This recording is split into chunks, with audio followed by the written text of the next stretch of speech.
China has accused the United States of blackmail as it warns of retaliation in kind after President Trump threatened huge new tariffs on Chinese goods.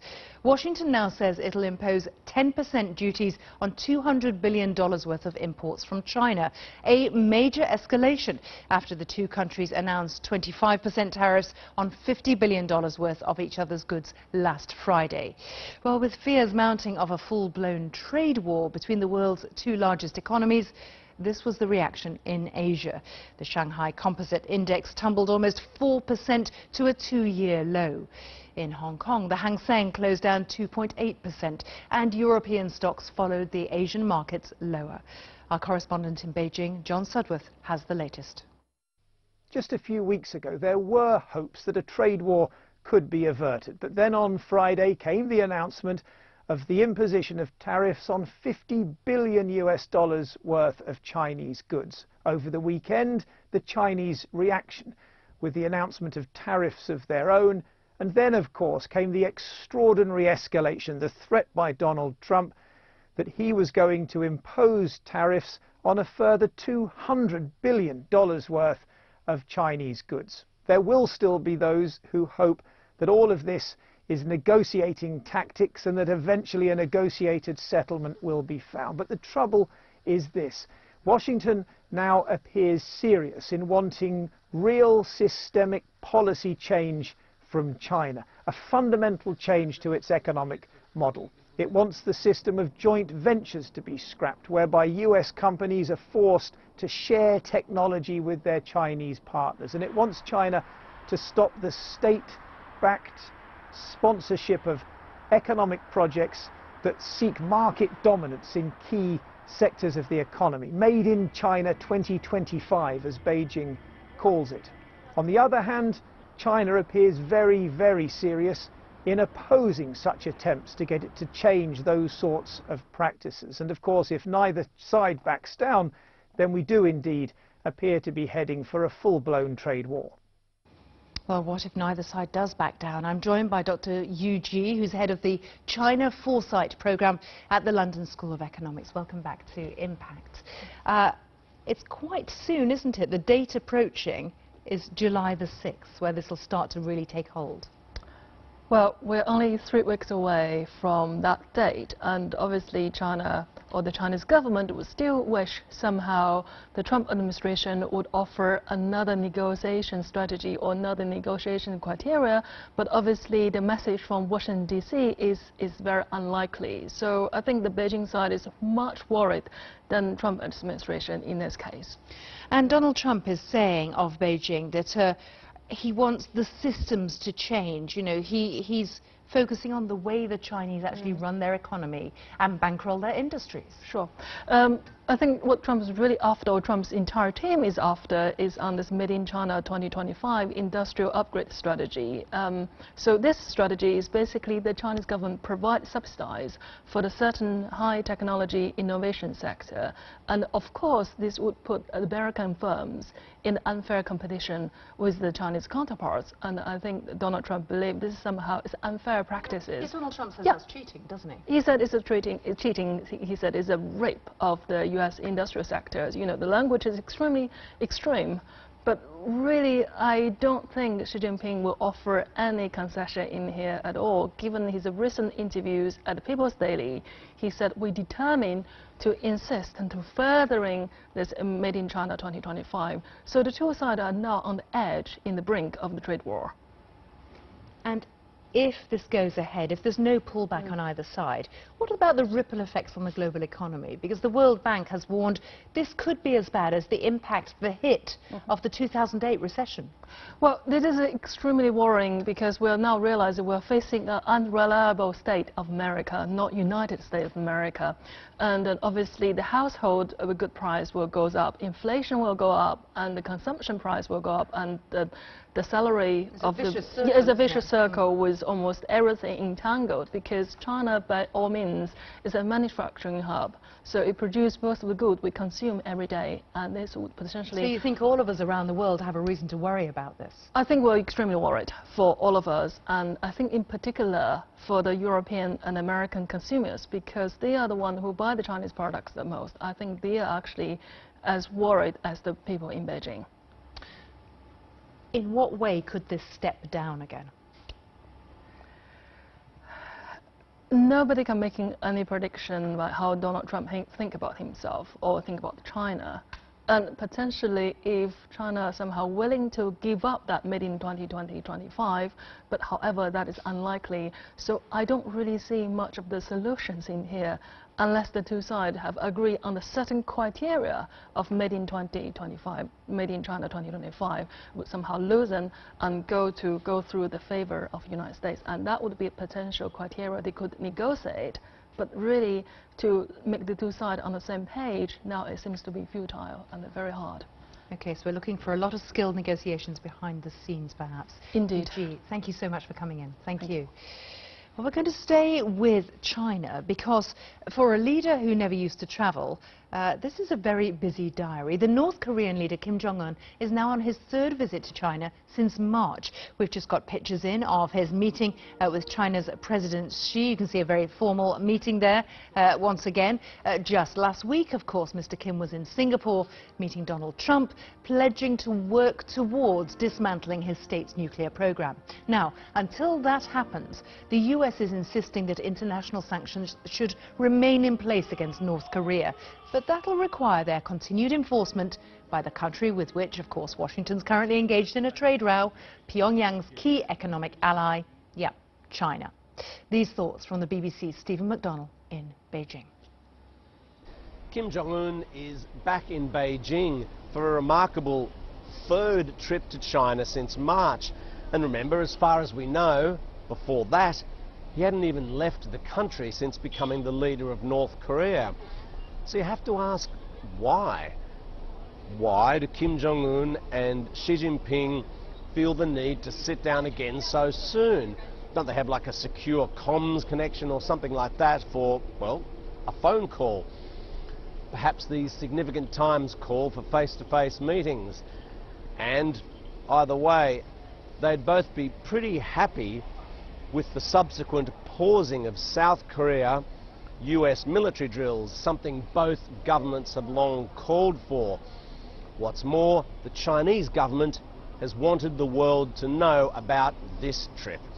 Last time Kim Jong-un was here, it wasn't until he'd safely left the country that we even had confirmation that it was happening. This time, pretty much as soon as he arrived, state-controlled media was letting us know that it was on. So there has to be a message, and perhaps it's this: that China is going to be a key player in how the Korean Peninsula develops, and that there's going to be no solution to the Korea nuclear issue without significant Chinese involvement.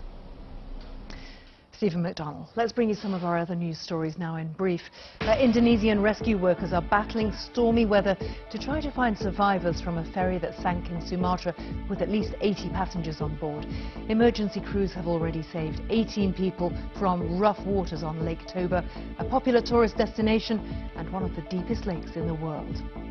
3 men have been shot dead at a cafe in the southern Swedish city of Malmö in what police describe as a gang-motivated attack. Witnesses close to the cafe in the city centre reported hearing shots fired from an automatic weapon, then seeing a gunman flee by car. There is no indication the killings were related to terrorism. The tech giant Apple has been fined more than $6.5 million in Australia for misleading customers over their rights about faulty devices. The Australian consumer watchdog brought the case after complaints that Apple had refused to fix iPhones and iPads previously repaired by someone else. An audio recording has been released in which migrant children in the US can be heard crying for their parents from behind the wire fence of their detention camp. At least 2,000 children have been separated in recent weeks, but the US President Donald Trump remains defiant over his zero-tolerance immigration policy, insisting it is helping to protect America from criminal gang members. Here's our correspondent David Willis. They are the makeshift detention centres along America's southern border, where children separated from their parents are being kept in cages. and where, according to one news website here, these heart-wrenching sounds were recorded. The recording features Central American children between the ages of 4 and 10, separated from their parents at the Mexican border last week. At one point, a border patrol agent can be heard saying, "We have an orchestra here. All that's missing is a conductor." At an acrimonious news conference, the Homeland Security Secretary was asked if she'd seen the pictures or heard the sound. I have not seen something that came out today, but I have been to detention centers. And again, I would reference you to our standards. I would reference you to the care provided, not just by the Department of Homeland Security, but by the Department of Health and Human Services when they get to HHS. Is that the image of this country that you want out there, children? The image that I want of this country is an immigration system that secures our borders and upholds our humanitarian ideals. Congress needs to fix it. President Trump maintains the current immigration system isn't working. He wants a wall along America's southern border to keep out anyone seeking to enter America illegally. But his critics claim he's simply holding children hostage in order to force Congress to come up with the cash. The images of young children separated from their parents have certainly struck a nerve here, generating the kind of PR crisis that not even Donald Trump can easily dismiss. David Willis, BBC News. Do stay with us here on BBC World News. Still to come, tribute to the controversial American rapper XXXTentacion, who's been shot dead in Florida. We'll be looking at his troubled life and art.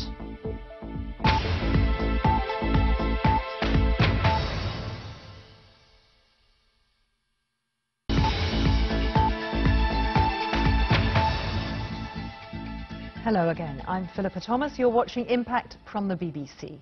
It is now day 6 of the World Cup, with the host nation, Russia, in action again. First thought, Japan is beginning its campaign, and there's been an early goal there. We can go over to Tom Donkin, who's in Moscow. Tom, give us the latest. Yes, Philippa, welcome back to Moscow. The first round of games in the group stage are completed later today. And as you mentioned, there's been high drama in Saransk. Just minutes into the game between Colombia and Japan, Carlos Sanchez was red carded inside the box. Now, that's the first of this tournament. Japan went on to convert that penalty, so they, incredibly, are now up 1-0 against Colombia. Los Cafeteros, as they are called. Now, the rest of the games which are happening today, Poland take on Senegal, then Russia begins the second round of games against Egypt. They'll be hoping that the star striker Mo Salah is fit to play. The early game in Group H between Japan and Colombia, as we just mentioned, has just kicked off. We're now 14 minutes into that game. Colombia almost trying to level the score there, but we're looking at the situation here, and there may not be a repeat of the 4-1 hammering inflicted by Colombia on Japan in the group stages of Brazil 4 years ago. We really have to see what's going to happen, but Japan are really playing a high-intensity game so far. Well, talking about the Japanese team, they were interrupted just a day before this World Cup began by an early alarm, and they heard disturbing news of an earthquake in Osaka which killed 4 people. The coach Akihiro Nishino said there were some nervous and some really tired players at training. There was a big earthquake in Osaka, so some players were a bit shocked by this and were slightly concerned about their relatives and family members. Therefore, there are some psychological implications I'm slightly worried about.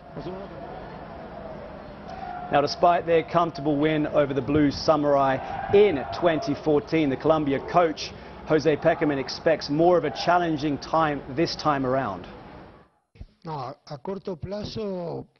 We are expecting a very tough adversary in Japan, very difficult. We're very far from the previous World Cup. We know that Japan were the first to qualify for the World Cup and has a core of very experienced players. Well, Japan are proving that they do have a core of very experienced players. That first goal coming within minutes of the game going on against Colombia. But let's move on to the game which everyone's talking about here. Egypt taking on the hosts Russia. I am joined by a big Russian football fan, Mikhail Vinnikov. Mikhail, you must be having the time of your life at the moment, being a football fan in Russia. Sure. Hello, nice to meet you. So, our previous game was really fantastic, and I hope we'll play the same way in next games. So that first game against Saudi Arabia, a lot of people said they weren't the best of opposition. Egypt will surely put up more of a fight, and of course, if Mo Salah starts, it's going to be a tough ask for your boys.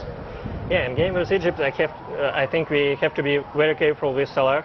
He's a really good player, so we have to watch him and we have to be careful with him. But I hope we will win. There was a lot of talk before this tournament started. You know, Russia were the lowest FIFA-ranked side in this tournament, the only time a host has had that dubious honour. Now that they've won their first game in massive form, 5 goals they scored against Saudi Arabia, do you think the pressure's off them and they can now enjoy their football a little bit more? Yeah, I think the situation is going to be different, and next games we will win. How have you found Moscow? You're a local here. Has it changed since the tournament has come? Oh, Moscow looks amazing now. Lots of people are coming from different countries. They are enjoying this great football fest, and I'm really happy to find the city I live in such a way. Have you ever seen so many people from all around the world gathered somewhere like Red Square? No, actually never before. So I understand that you're not going to any of the games because you have a young baby at home with your wife. What are you most looking forward to seeing at this World Cup? Yeah, I'm not going to the games. I'll watch it on TV with my family, my young son. He is only 1 month, and with my wife. Does it make you proud at all to be a Russian and having the World Cup and having so many people coming to experience your culture and your people? Yeah, I think it's a very good opportunity for fans visiting Russia to get to know our culture and our country. That's great. Well, good luck tonight against Egypt. It's not going to be very easy if Mo Salah decides to front up. And Philippa, just to give you an update on that game, Colombia are still, amazingly, 0 against Japan's 1 goal, and we are only 18 minutes into this game. It's played at a frenetic pace so far. Thanks very much for getting us up to date there from Moscow. Now, some tributes are being paid to the controversial US rapper XXXTentacion, who's been shot dead in Florida. The 20-year-old, whose real name was Jahseh Onfroy, was killed outside a motorbike showroom north of Miami. It was an apparent robbery. His second album hit the #1 spot on the US Billboard 200 chart in March, just 6 months after his first album came out. Quite a shooting star. But he made headlines for far more than his music. XXXTentacion was also facing 15 felony charges, including domestic violence. Well, with me now is the BBC's Steve Holden. And Steve, we were just talking about this, the fact that he is so controversial. That's affected your playlist policy. Yeah, I work for a national radio station in the UK, BBC Radio 1, and we don't play his music because of the trial that he was awaiting. He was in trouble with the law throughout his career. Even before he started rapping, he was in a juvenile detention centre, connected to some gun possession charges. There was various robbery charges against him, and then obviously now he's currently waiting on 15 charges related to his ex-girlfriend, witness tampering, I believe, battery, lots of things that have got him kind of in trouble with the law. You had to think about what kind of figure he was as far as your audience is concerned. Completely, because we've got a duty to play artists that are heroes to people, that are have the right moral kind of the right morality around them, and obviously in this case the charges were deemed fairly severe. However, you can't take away the fact that he has been lauded and eulogized by a lot of artists such as Kanye West, and he said he was an inspiration. An inspiration, yeah. Diplo as well, who's a massive producer who's been working with him. He said that this kid had such an imagination, he enjoyed working with him. And I think I was trying to work out what exactly it was about him that people love so much. And even though he was a bad boy, an anti-hero, a lot of his lyrics, especially in his earlier stuff, was quite fragile, quite emotional. This was when he was 17 and he was writing about mental illness. And if you are discovering music as a teenager, as a lot of his fans were, you are looking for messages, you're looking for meanings, you're looking for somebody to relate to. You're responding to what's raw, aren't you? I'm messed up and I know it. Completely, and everything that he did was like his heart and his feelings were all out there on the paper. Whether you like him as a person or not, you have to look at his artistry as well, and that's why people are raving about him now. And it's part of a genre in that he emerged from the SoundCloud rap. Yeah, SoundCloud rap. So it's a lot of artists, quite a lot of them are from Florida, like he was. They posted their songs on SoundCloud, kind of hazy lyrics, very simple beats, taking influence from lots of other musical genres, kind of a new wave of hip-hop, a new wave of rap that seemed to strike a chord, and he was arguably the most successful of this group of rappers, and lots of them have been paying tribute to their friend today. You know, disreputable, certainly, but you can't take his originality away from him. Exactly, because, you know, rap has been there for so many years and so many decades, and it needs reinvention, and you could argue that he was one of the people that did that. His album, like you said, the one that was released this year, went straight to #1. He had a lot of success in a very short space of time. Remember, he was only 20, he only started making music or releasing music about 3 years ago, and to suddenly be one of the world's most famous rappers amongst his peers, amongst his fans, that's quite a journey. You're very memorable. Steve, thank you very much for sharing your thoughts about him today. Just time to tell you about a new battery-powered plane that's taken to the skies over Norway as part of the nation's bid to tackle climate change and air pollution. The country is planning to run all its transport systems on electricity, as our environment analyst Roger Harabin has been finding out in Norway. Flying, the worst thing you're likely to do for the climate, all those CO2 emissions. Is this an answer in Norway? The pollution-free plane, powered by batteries. Getting into this thing is a feat of human origami.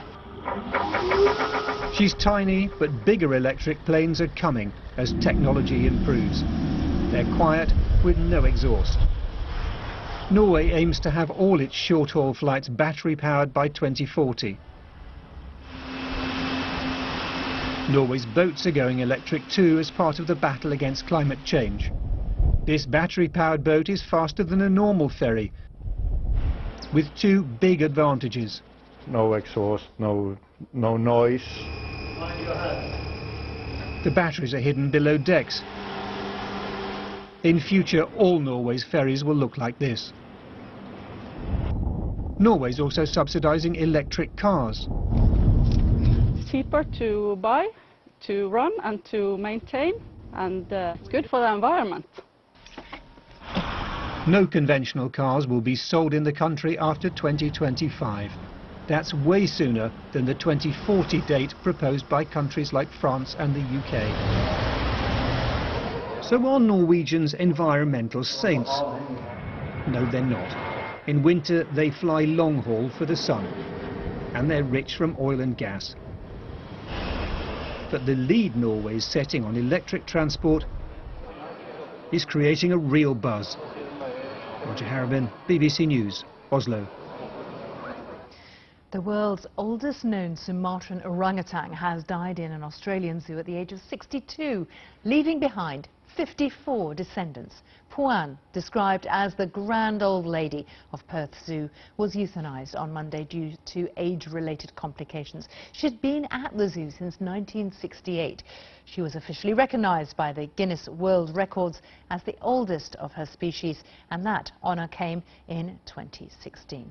Now, on any of our developing stories or any stories you think we should be covering, you can reach me on Twitter. I'm at Philippa BBC. More to come here on Impact.